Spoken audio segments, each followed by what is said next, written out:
Hello mga ka-discoverers, handa ka na ba para sa isang paglalakbay na makakapagpabilis ng tibok ng ating mga puso? Sa video na ito, alamin natin ang mga deadliest plane crash sa buong mundo. Pero bago tayo magsimula at kung bago ka pa lang sa ating channel, huwag kalimutang mag-subscribe at i-like ang ating video.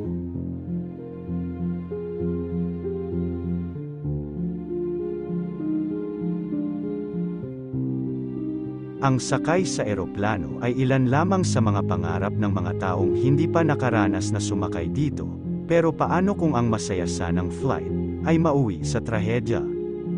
Alamin natin ang 10 trahedya na nangyari sa mga sasakyang panghimpapawid. Sakuna sa Tenerife Airport, noong ika-27 ng Marso taong 1977, dalawang Boeing ang nagbanggaan sa runway ng Los Rodillos